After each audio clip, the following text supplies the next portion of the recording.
السلام عليكم ورحمة الله وبركاته. الحمد لله رب العالمين، والصلاة والسلام على سيد المرسلين نبينا محمد وعلى آله وصحبه أجمعين، أما بعد. محترم معزز سامعین، آج انشاءاللہ ہم عشر ذی الحجہ کی فضیلت کے بارے میں گفتگو کریں گے۔ میں امید کرتا ہوں کہ پوری توجہ کے ساتھ آپ لوگ سنیں گے، اس لیے کہ آج کی یہ گفتگو ہماری کوئی قصے کہانی کی طرح نہیں ہوگی۔ الگ الگ پہلوؤں سے ذی الحجہ کے شروع کے 10 دنوں کی فضیلت کے بارے میں گفتگو ہوگی۔ اس سلسلے میں پہلی بات آپ یہ جان لیں، اللہ وہ غفور الرحیم، وہ عزیز و حکیم ہمارے اوپر کس قدر مشفق و مہربان ہے کہ ہم لوگوں کی عمریں بہت چھوٹی ہیں، اس لیے ہم زیادہ سے زیادہ نیکی کیسے کمائیں، اس کے لیے ایسے فضیلت والے موسم لے آتا ہے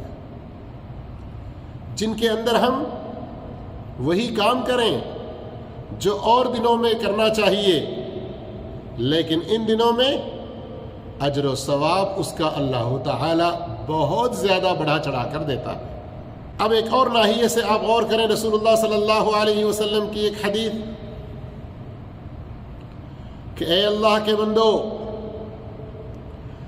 اللہ رب العالمین کی رحمتوں کی سہانی ہوائیں چلتی رہتی ہیں، تعرضوا لنفحات رحمت اللہ، تم اللہ کی ان رحمتوں کی ہواؤں میں، ان کے جھونکوں میں تم بھی آ جاؤ اور اس سے فائدہ اٹھا لو۔ کیوں کہ جو ان رحمتوں کے موقعوں سے فائدہ اٹھا لیتا ہے پھر وہ کبھی بدبخت نہیں ہوتا۔ دیکھا آپ نے، یہ ہم سب کے لیے ضروری ہے نا کہ کل قیامت کے دن جنتوں میں داخلہ نصیب ہو، رسول اللہ صلی اللہ علیہ وسلم کی صحبت میں ہم بیٹھیں، اور ان سب سے بڑھ کر اللہ عز و جل کا نورانی چہرے کا دیدار ہمیں نصیب ہو، تو کیا یہ سب ایسے ہی خواب و خیالوں سے مل جائیں گے، یا اس کے لیے کچھ نیکیوں میں آگے بڑھنا ہے؟ یقیناً آپ کہیں گے کہ نیکیوں میں آگے بڑھنا ہے۔ تو آئیے اللہ تعالی ہم مومنوں کے لیے اس کے دیدار کی جو صحیح تمنا کرتے ہیں ان کے لیے ایسے موسم لے آتا ہے، ان سے ہمیں فائدہ اٹھانا چاہیے۔ اب آئیے ایک اور پہلو پر غور کرتے ہیں۔ اللہ تعالی نے ہم میں سے ہر ایک مسلمان کے دل میں حج بیت اللہ الحرام کے شوق، اس کی امیدیں ایسی رکھا ہے کہ اللہ اکبر،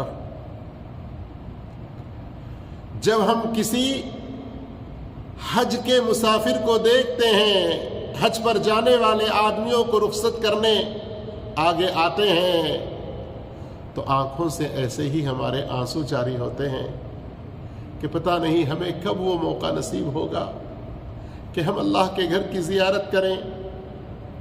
اللہ عز و جل جس پتھر کے بارے میں کہا کہ اس کو چھونے سے گناہ معاف ہوں گے، بلکہ جس نے اس کو ہاتھ لگایا تو گویا اس نے مجھ سے ملاقات کی، جو اس کو ایمان کے ساتھ، توحید کے ساتھ، بغیر شرک کے ٹچ کرے گا، کل میں اس کو حاضر کروں گا 2 آنکھیں اس کو دوں گا، زبان اس کو دوں گا، اور وہ حق کے ساتھ چھونے والوں کے بارے میں گواہی دے گا۔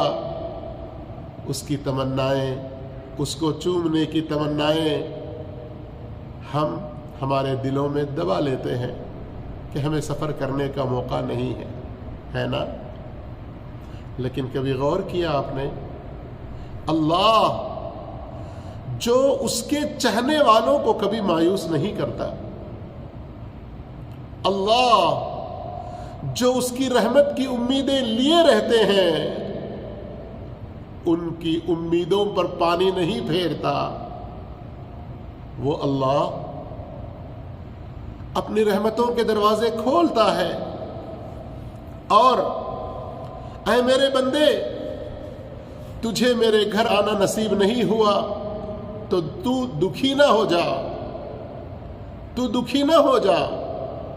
جس طرح سے حاجی میقات سے احرام کرنے کے بعد لبیک کی صدائیں لگاتا ہے، میرے گھر پر حاضری کی ندائیں لگاتا ہے، تو اپنے گھر بیٹھ کر یہ عشرہ ذی الحجہ آنے کے فوراً بعد میری تکبیر کے گن گاتا رہا۔ اللہ اکبر۔ عبداللہ بن عمر رضی اللہ عنہما کی صحیح حدیث ہے، آپ صلی اللہ علیہ وسلم فرماتے ہیں مسند احمد میں 5446 حدیث نمبر، ان عشرہ ذی الحجہ کے عمل سے بڑھ کر زیادہ پسندیدہ عمل اللہ کے نزدیک کسی اور دن کا عمل نہیں ہے، اور ان دنوں میں جو نیکیاں تم کرتے ہو اس کا اجر و ثواب بھی اللہ بڑھا چڑھا کر دیتا ہے۔ فَأَكْثِرُوا فِيهِنَّ التَّهْلِيلَ وَالتَّسْبِيحَ وَالتَّحْمِيدَ، تو ان دنوں میں تم بہت زیادہ اللہ کی حمد، اس کی تسبیح اور اس کی تحلیل اور تکبیر۔ اسی لیے سلف صالحین سے، صحابہ اکرام سے ہمیں کیا ملتا؟ متعدد صحابہ اکرام سے اللہ اکبر اللہ اکبر اللہ اکبر لا الہ الا اللہ اللہ اکبر وللہ الحمد، یہ پڑھتے رہے، بہت زیادہ پڑھتے رہے، یہ اللہ کو بہت زیادہ پسندیدہ۔ ادھر حاجی میقات سے نکلا تو اس کے اوپر کچھ پابندیاں ہیں، ہے نا؟ اور عموماً تمتع یا قران کرنے والے ہدی، جس کو ہم اردو میں قربانی کہتے ہیں، پیش کرتا ہے۔ تو جو حج نہ کر سکا اور اپنے گھر پر رہ کر اضحیہ، اس کو بھی ہم قربانی کہتے ہیں، پیش کرتا ہے، تو اس کے اوپر بھی یہ پابندی ہے کہ ذی الحجہ کا چاند دیکھنے کے بعد وہ اپنے بال اور ناخن نہ نکالے۔ اس طرح کی ان چیزوں پر اگر ہم غور کریں، اللہ رب العالمین ہم سب کے لیے یہ بہت ہی قیمتی موقع عطا کیا۔ اور یہاں ہم اور کچھ آیتیں حدیثیں سننے سے پہلے امام ابن تیمیہ رحمہ اللہ کی ایک بات پر توجہ فرمائیں گے۔ ہیں میرے ساتھ آپ لوگ؟ سن رہے ہیں نا غور سے؟ امام ابن تیمیہ رحمہ اللہ سے پوچھا گیا، عشرہ ذی الحجہ زیادہ افضل ہے یا عشرہ اخیر رمضان کا؟ تو کیا خوب جواب دیا، فرمایا عشرہ ذی الحجہ کے دن رمضان کے آخری عشرے کے دنوں سے زیادہ افضل ہے، اور آخری عشرے رمضان کی راتیں عشرے ذی الحجہ کی راتوں سے زیادہ افضل ہے۔ اللہ اکبر۔ امام ابن تیمیہ رحمہ اللہ کے اس جواب پر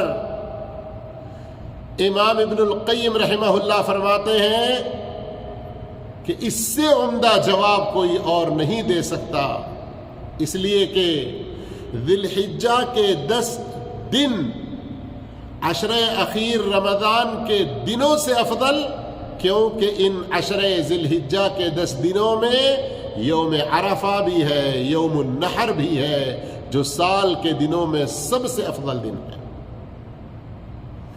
اور عشر اخیر رمضان کی راتیں عشر ذی الحجہ کی راتوں سے افضل ہیں. کیوں؟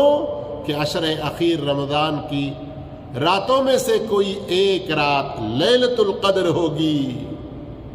اللہ اکبر. تو اب ذرا ہمارے اپنے نفسوں پر ہم غور کریں، اپنے آپ میں سے ہم سوال کریں کہ آخر ہم رمضان المبارک میں نیکیاں کرنے کے لیے جس طرح سے ہم آگے بڑھتے ہیں، گناہوں سے پیچھے ہٹتے ہیں، خاص کر آخری عشرے میں ساری راتیں جاگ کر یا کم سے کم 5 طاق راتوں میں جاگ کر تلاوت قرآن، نفل نمازیں، ذکر و اذکار، اللہ سے خصوصی دعائیں، اس کے ساتھ گڑ گڑاہٹ، گریہ وزاری میں گزارنے کی کوشش کرتے ہیں، تو کیا عشر ذی الحجہ کی بھی ایسی ہی تیاری ہے؟ اگر نہیں ہے تو بڑے خسارے میں ہم لوگ ہیں. یہ فضیلت والے دن، یہ مبارک دن آئیں گے، چلے جائیں گے. ایک وقت آئے گا ہم بھی اس دنیا سے جائیں گے، لیکن ہمارے نام اعمال میں کیا جمع ہو کے رہے گا؟ نیکیاں یا برائیاں؟ اگر ایسی فضیلت والے دنوں سے ہم نے فائدہ نہیں اٹھایا تو ہم ہی بڑے خسارے میں ہوں گے. اب آئیے ذرا ان 10 دنوں کی فضیلت پر غور کیجئے کہ اللہ تعالی نے سورۃ الفجر سورہ نمبر 89 آیت نمبر 2 میں وَلَيَالٍ عَشْرٍ کر کے جن 10 راتوں کی قسم کھائی ہے، ابن عباس، ابن زبیر اور دوسرے مفسرین کرام رضی اللہ عنہم ورحمہم اللہ فرماتے ہیں کہ ان سے مراد ذی الحجہ کے شروع کے 10 دن ہیں. اللہ تعالی نے ان 10 راتوں کی 10 دنوں کی قسم کھائی ہے تو پھر یقیناً وہ بڑے ہی مبارک دن ہیں، وہ بڑے ہی مبارک دن ہیں. اور اسی طرح سے سورۃ الحج سورہ نمبر 22 آیت نمبر 28 میں وہ اللہ رب العالمین کا نام لیں. ان مقررہ ایام معلومات میں اس کی تفسیر میں بھی ابن عباس رضی اللہ تعالیٰ عنہ فرماتے ہیں کہ اس سے مراد ذی الحجہ کے یہ 10 دن ہیں. اور جب مفسرین اکرام صحابہ اکرام میں سے قرآنی آیات کی تفسیر میں عشر ذی الحجہ کی یہ فضیلت و عظمت بتاتے ہیں تو پھر ہمیں ان عظمتوں اور فضیلتوں کو حاصل کرنے میں پیچھے نہیں رہنا. اللہ تعالیٰ نے سورۃ الفجر کے شروع میں اور بھی کچھ چیزوں کی قسم کھائی، جیسے فجر والشفع والوتر. تو یہ بھی بڑے ہی مبارک اوقات اور بڑے ہی مبارک دن ہیں. تو بتانا مقصد یہ ہے کہ اللہ تعالی ان دنوں کی قسمیں کھایا ہے، ان میں سے کچھ خاص وقتوں کی، خاص دنوں کی قسم کھایا ہے. تو اس سے ہمیں اندازہ ہوتا ہے کہ یہ کل ملا کر بڑے ہی عظمت والے دن، اور ان قسموں کے ذریعے ان کی اہمیت و عظمت کو اور 4 چاند لگ جاتے ہیں.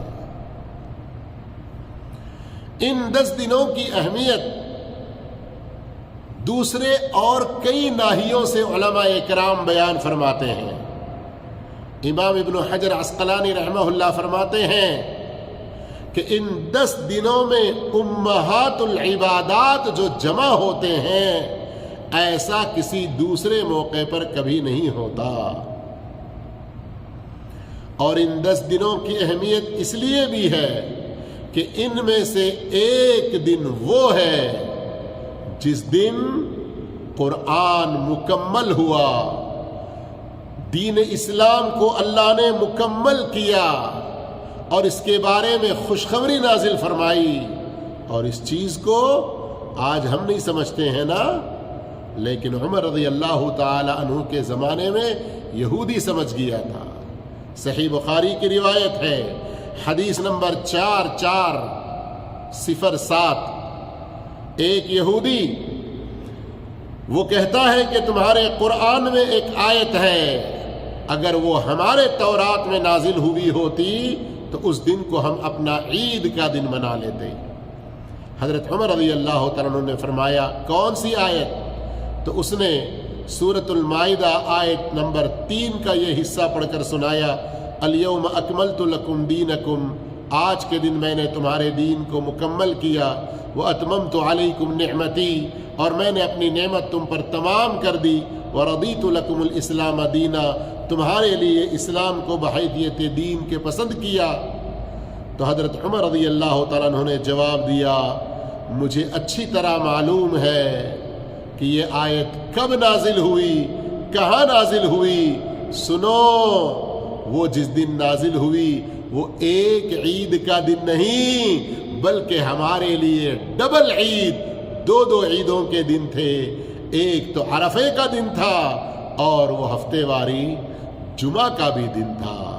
اور مجھے اچھی طرح یاد ہے کہ اللہ کے رسول صلی اللہ علیہ وسلم عرفات کے میدان میں کھڑے ہوئے تھے اور آپ پر یہ آیات مبارکہ نازل ہوئی۔ میرے بھائیوں،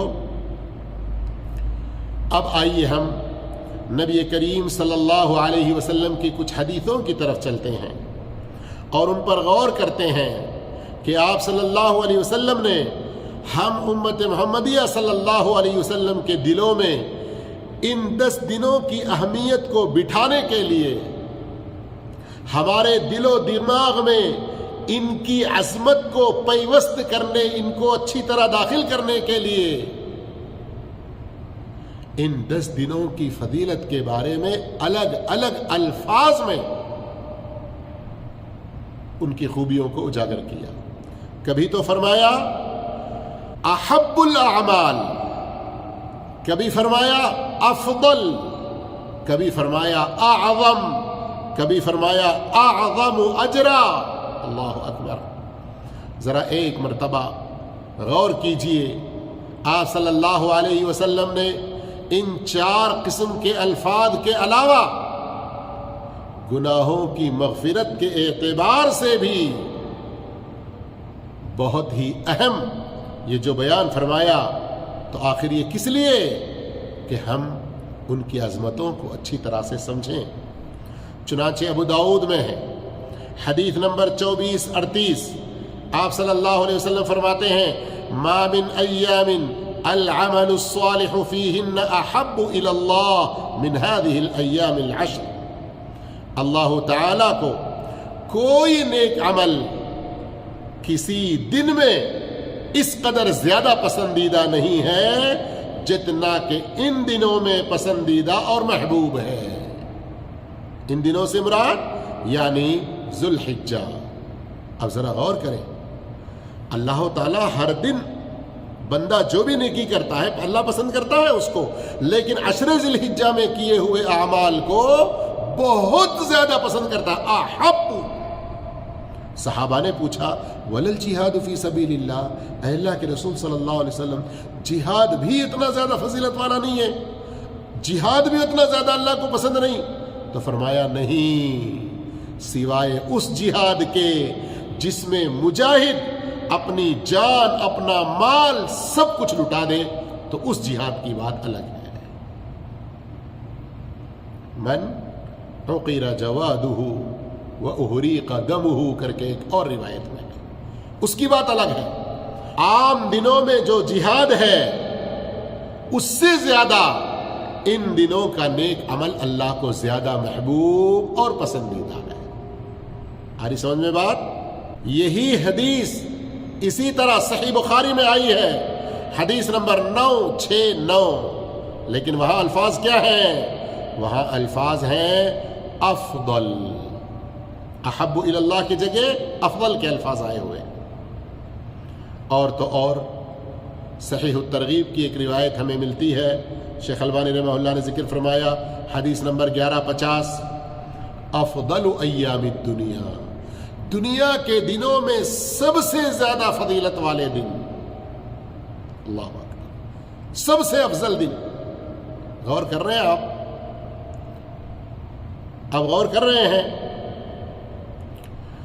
کہ آپ 29 ذی القعدہ کو جو نماز پڑھتے ہیں اس کے مقابلے میں 1 ذی الحجہ کے دن جو نماز پڑھتے ہیں وہ زیادہ اللہ کو پسند، وہ اللہ کے نزدیک زیادہ افضل۔ اور سنیے، مسند احمد میں ہے، اللہ کے رسول صلی اللہ علیہ وسلم فرماتے ہیں ما من ایام اعظم عند اللہ ولا احب الیہ العمل فیہن، یعنی اللہ کے نزدیک 10 ذی الحجہ سے بڑھ کر زیادہ عظمت والے دن اور عمل کے اعتبار سے بھی اللہ کو پسندیدہ دن یہ دوسرے کوئی اور نہیں ہے۔ کیا مطلب؟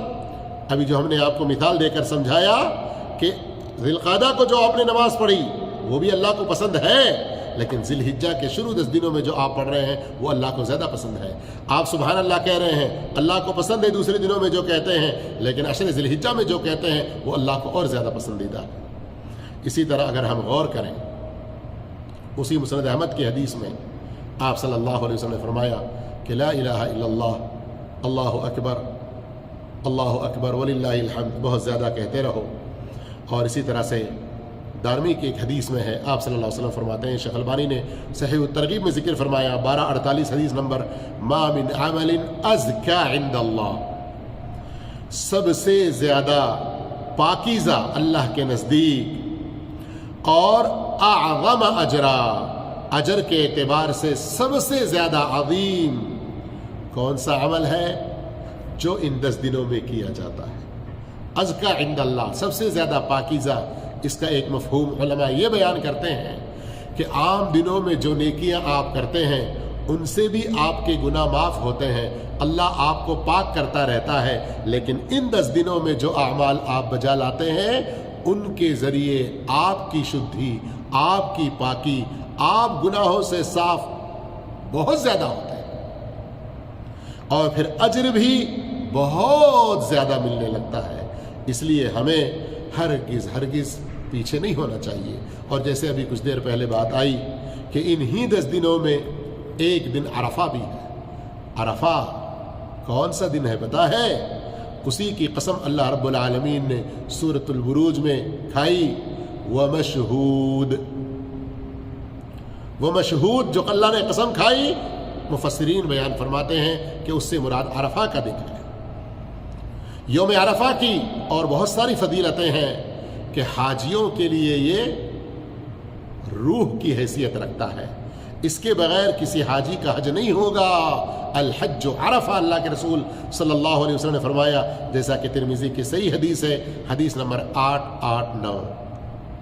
اور پھر اس دن جس قدر زیادہ اللہ تعالی بندوں کو جہنم سے آزاد کرتا ہے اتنی بڑی تعداد میں کسی اور دن میں آزاد نہیں کرتا، اور اس دن اللہ تعالی قریب ہوتا ہے جیسے اس کی شان کے لائق ہے۔ یہ مسلم شریف کی صحیح حدیث ہے، حدیث نمبر 1348۔ اسی طرح سے ہمیں عرفہ کے دن کی فضیلت میں یہ بہت بڑی خوشخبری ملتی ہے کہ اللہ تعالی اہل عرفات کو بخشنے کا وعدہ فرماتا ہے کہ چاہے ان کے گناہ ریت کے ذرات کے برابر ہو، بارش کے قطروں کے برابر ہو، سمندر کے جھاگ کے برابر ہو، صرف ان کو ہی نہیں بلکہ ان سب کو بھی بخش دیتا ہے جن کے لیے یہ حاجی لوگ دعا کیے ہیں۔ شیخ البانی رحمہ اللہ نے اس کو صحیح ترغیب میں ذکر فرمایا، حدیث نمبر 1112۔ لیکن نہ بھولیں ان حاجیوں کی دعا جن کا حج صحیح شرائط پر اترے، جو اپنے حج کے اندر صحیح طریقے پر خشوع و خضوع، سارے ارکان و واجبات وغیرہ کی ادائیگی اچھی طرح کرتے ہوں، دعا کی قبولیت کے جو شرائط ہیں، آداب ہیں، ان کا بھی اہتمام کرتے ہوں۔ اسی لیے تو سب سے بڑی اہم چیز حج کرنے والوں کے لیے بھی، جو حج نہیں کر رہے ہیں ان کے لیے بھی، ان دنوں میں خاص طور پر، دوسرے دنوں میں عام طور پر، کہ ہم اپنی توحید پر مضبوطی سے قائم رہیں۔ جی ہاں، کیوں؟ عرفات کی 10 ذی الحجہ کی فضیلت کرتے ہوئے توحید کے چیپٹر میں کیوں گھس گیا میں؟ اس لیے کہ اس لیے کہ جب تک اصل مضبوط نہ ہو، جڑ پختہ نہ ہو، شاخیں، عمارتیں کتنی خوبصورت ہوں وہ دھڑام سے گر جاتے ہیں۔ اور عرفہ کی مناسبت سے جتنی ساری حدیثیں آتی ہیں ان میں یہ حدیث ہائیسٹ، ہائی لائٹ اور بہت ہی واضح ہوتی ہے، جسے علماء بیان کرتے ہیں کہ آپ صلی اللہ علیہ وسلم نے فرمایا عرفہ کی دعا میں سب سے افضل دعا لا الہ الا اللہ وحدہ لا شریک لہ لہ الملک ولہ الحمد وہو علی کل شیء قدیر۔ یہ حدیث ترمذی میں ہے، حدیث نمبر 35 85، اور شیخ البانی نے اس کو صحیح قرار دیا ہے، صحیح حدیث۔ تو اس پر غور کریں، توحید کس قدر ضروری ہے، توحید کس قدر اہم ہے۔ لیکن یہاں بات عرفہ کی آئی تو ہم سب کو یاد رکھنا چاہیے کہ جو حج میں ہیں ان کے لیے عرفہ کا روزہ نہیں ہے، باقی جو لوگ حج پر نہیں گئے ہیں وہ سارے کے سارے لوگ اپنے اپنے ملکوں میں جہاں بھی وہ رہیں ذی الحجہ کی 9 تاریخ کا روزہ رکھیں، اگلے دن 10 تاریخ عید منائیں گے، اور اس ذی الحجہ کے 9 تاریخ کے روزے کے بارے میں آپ صلی اللہ علیہ وسلم نے یہ خوشخبری سنائی کہ یہ پچھلے 1 سال کے، اگلے 1 سال کے کل 2 سال کے گناہوں کا کفارہ ہے۔ حدیث نمبر مسلم شریف میں 1162 ہے۔ یہاں ایک تھوڑی سی میں وضاحت کر دیتا ہوں، بار بار لوگ پوچھتے رہتے ہیں کہ ہمیں عرفہ کا روزہ سعودی عرب میں جب حاجی لوگ میدان عرفات میں آ کر رکتے ہیں اس دن رکھنا چاہیے یا اپنے اپنے ملکوں میں 9 تاریخ کو رکھنا چاہیے؟ تو میں نے جیسے ابھی کہا کہ ہر کوئی اپنے اپنے ملک میں وہاں جو 9 ذی الحجہ ہے اس دن روزہ رکھے گا، اگلے دن عید منائے گا۔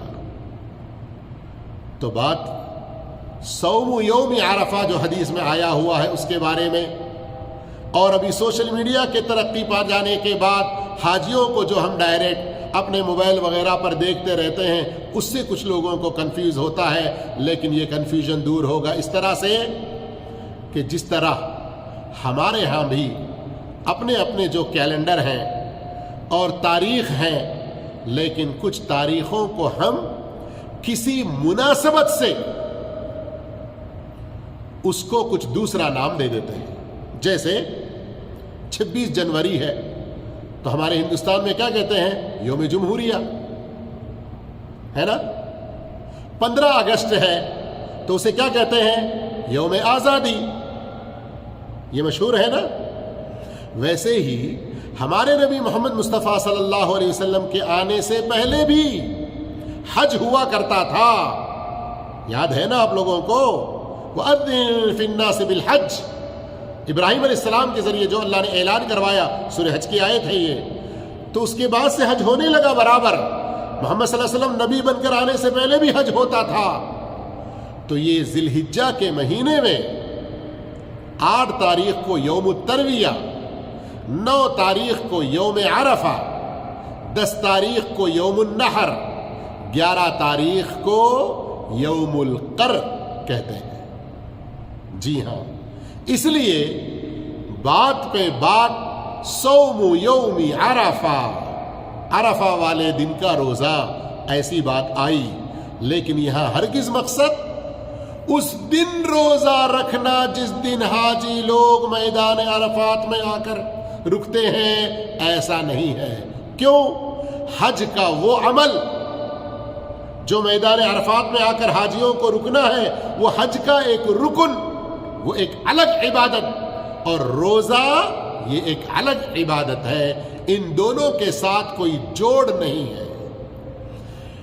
روزہ اس کی شروعات اپنے اپنے ملک میں طلوع فجر سے لے کر غروب آفتاب تک ہے، جبکہ میدان عرفات میں حاجی کا قیام اس کی شروعات ظہر کے وقت سے ہے۔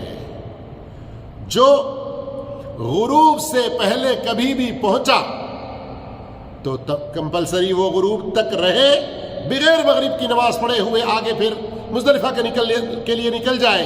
کسی وجہ سے اگر کوئی غروب آفتاب تک بھی نہ پہنچ سکا تو وہ ساری رات ختم ہونے سے پہلے، طلوع فجر سے پہلے کبھی وہ آ کر وہاں کچھ دیر کے لیے رک کر فجر کی نماز مزدلفہ میں پڑھا تو پھر اس کا حج صحیح۔ میں یہ وضاحت کیوں کر رہا ہوں؟ وہ حج کی عبادت، اس کا وقت وہ الگ ہے، یہ روزہ ایک الگ عبادت ہے۔ صوم یوم عرفہ جو ذکر ہوا ہے وہ اس 9 تاریخ والے دن کو یوم عرفہ کہتے ہیں، جیسے 8 تاریخ کو یوم الترویہ کہتے ہیں، جیسے 10 تاریخ کو یوم النحر، 11 کو یوم القر، اور سمجھانے کے لیے میں نے کیا کہا، جیسے ہمارے پاس 26 جنوری کو یوم جمہوریہ، 15 اگست کو یوم آزادی۔ تو یہ مسئلہ سمجھنے کی کوشش کریں، کسی طرح سے بھی کنفیوز نہ ہو، اور یاد رکھیں عرفہ کا دن جس قدر فضیلت والا دن ہے، ویسے ہی یوم النحر جو عشر ذی الحجہ کا آخری دن ہے، بڑی فضیلت والا دن ہے۔ اس دن اپنے ان فضیلتوں کو حاصل کرنے میں مرد حضرات وغیرہ، عورتیں، کوئی بھی پیچھے نہ رہیں۔ آپ صلی اللہ علیہ وسلم نے فرمایا بے شک اللہ کے نزدیک یوم النحر قربانیوں والا یہ دن، پھر اس کے بعد یوم القر 11 تاریخ بڑے افضل دنوں میں سے، عظیم دنوں میں سے ہیں۔ ابو داؤد کی صحیح حدیث، حدیث نمبر 1765۔ تو میرے محترم بھائیوں، ان دنوں میں ہمیں خصوصی طور پر کن اعمال کی طرف توجہ دینا ہے، یہ بات آپ کو بتا کر آج کا یہ درس ہم ختم کر دیں گے۔ خصوصی طور پر ہمیں توجہ دینا ہے اپنے ایمان کی حفاظت، ایمان کی تصحیح، ایمان کی ترسیخ، مضبوطی، اور جیسے جیسے ایمان پرانا ہوتا جائے تو اسے نیا کرنے کی اور ایمان کو تازہ کرنے والی چیزوں کو اپنانے کی کوشش کرنا، اس لیے کہ جس قدر ایمان تازہ، پختہ اور صحیح ہوگا، توحید اچھی رہے گی، ویسے ہمارے اعمال کے ذریعے ہمیں فائدہ زیادہ ملے گا۔ اور میرے بھائیوں، یہاں یاد رکھنے کی بات یہ بھی ہے کہ اللہ کو تمام اعمال میں کلمہ توحید کے بعد فرائض بہت زیادہ پسند ہیں، چاہے وہ حقوق اللہ میں ہو، حقوق العباد میں ہو، پھر اس کے بعد نوافل۔ اور بالخصوص ان دنوں میں ہم لوگ جماعت سے اول وقت میں نماز پڑھنے کی کوشش کریں، مرد حضرات، اور خواتین گھر پر اول وقت میں نمازیں ادا کرنے کی کوشش کریں، صرف فرائض پر اکتفا نہ کریں، سنن اور نوافل پڑھیں، راتوں میں اٹھ کر تہجد پڑھیں، صلاۃ الضحیٰ پڑھنے کی کوشش کریں، اور ایک گھر کی طرف سے ایک بکرے کی قربانی کافی ہوگی، یا پھر گائے بیل وغیرہ میں، یا جہاں پر اونٹ ہیں وہاں ایک حصہ پورے گھر والوں کی طرف سے کافی ہو جائے گا۔ قربانی میں ضرور حصہ لینے کی کوشش کریں۔ جو طاقت رکھ کر بھی قربانی نہیں کرتا وہ ہمارے عیدگاہ نہ آئے جیسی دھمکیاں اللہ کے رسول صلی اللہ علیہ وسلم نے دی ہیں، اور قربانی کے بے شمار فائدے ہیں۔ اتنی ہی بات کافی ہے کہ اللہ رب العالمین نے کہا اس کے اندر خیر ہی خیر ہے۔ اور عید کی نماز کے لیے جانا، حتیٰ کہ خواتین بھی اس کا اہتمام کریں۔ جی ہاں، اپنے علاقے میں اگر اس کا انتظام نہیں ہے، قریب کے کسی علاقے میں خواتین کے عیدگاہ جانے کا انتظام ہے تو وہاں جا کر عید کی نماز پڑھنے کی کوشش کریں، اور 1 ذی الحجہ سے لے کر 13 ذی الحجہ کا سورج ڈوبنے تک بکثرت اللہ کا ذکر کریں، بالخصوص تکبیر، اللہ اکبر اللہ اکبر اللہ اکبر، لا الہ الا اللہ اللہ اکبر اللہ اکبر وللہ الحمد۔ یہ بہت زیادہ کہتے رہیں، قرآن مجید کی تلاوت بہت زیادہ کریں، توبہ استغفار بہت زیادہ کریں۔ خلاصہ کلام یہ کہ ہر نیکی میں آگے بڑھیں، ہر برائی سے پیچھے ہٹیں، اور ان دنوں میں اللہ کو ایسے اعمال کر دکھائیں، اللہ آپ کو اپنے مقبول بندوں میں سے بنا لے۔ اللہ اس بات کی مجھے آپ کو سب کو نیک توفیق عطا فرمائے، آمین۔ وآخر دعوانا الحمد للہ رب العالمین، والسلام علیکم ورحمۃ اللہ وبرکاتہ۔